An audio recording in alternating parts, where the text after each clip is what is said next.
Friends, ఇప్పుడే అందిన వార్త. మాజీ సీఎం కేసీఆర్ కు warning. CM Revanth Reddy mass warning అంటూ వార్తలు అయితే వస్తున్నాయండి.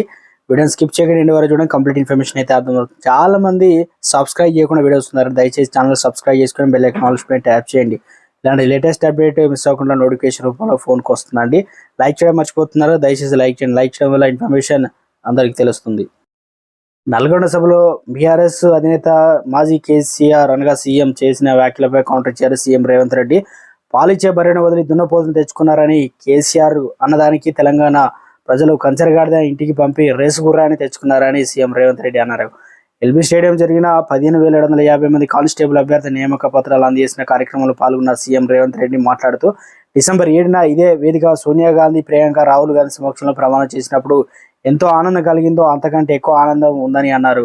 మా కుటుంబం అంటే తెలంగాణ ప్రజలు అని పేర్కొన్నారు. పరీక్షలు రాసి ఎదురు చూసిన నిరాశ గురైన వారికి అండగా ఉండాలని కాంగ్రెస్ భావించిందని తెలిపారు. 2014 రాష్ట్రం వచ్చాక నిరుద్యోగ యువకులు ఉద్యోగులుగా వస్తాయని భావించారు. కానీ గత ప్రభుత్వం వారి కుటుంబం గురించి ఆలోచించుకున్నారని మండిపడ్డారు. న్యాయస్థానంలో ఉన్న సమస్యలు పరిష్కరించే అవగాహన గత ప్రభుత్వ పెద్దలకు లేదని విమర్శించారు. కానీ కాంగ్రెస్ ప్రభుత్వం ఏర్పడాక అందరినీ సమస్యలపై దృష్టి పెట్టినట్లు తెలిపారు.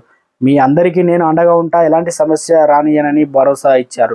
స్టాఫ్ నర్స్, సింగరేణి ఉద్యోగాలు నియామక పత్రాలు ఇచ్చిన ఆనాడు ఇక తెలంగాణలో మరోసారి ఎవర్రా అడ్డుపడ్డా హరీష్ చొక్కా లాగు చించుకొని అన్ని నియామక పత్రాలు ఏదైతే పూర్తి చేశామని తెలిసి చెప్పారు. కొందరు అన్నారు, అందరికీ నియామక పత్రాలు ఇంటికే పంపించవచ్చు కదా, హైదరాబాద్ ఎందుకు పిలవడం అని. మీ అందరి సంతోషం చూస్తే నాకు కడుపు నిండా తిండి కంటి నిండా పడుతుందని రేవంత్ అన్నారు. మీ అందరి సంతోషం కూడా మేము భాగస్వామ్యం అవ్వాలని పిలిచామని అన్నారు.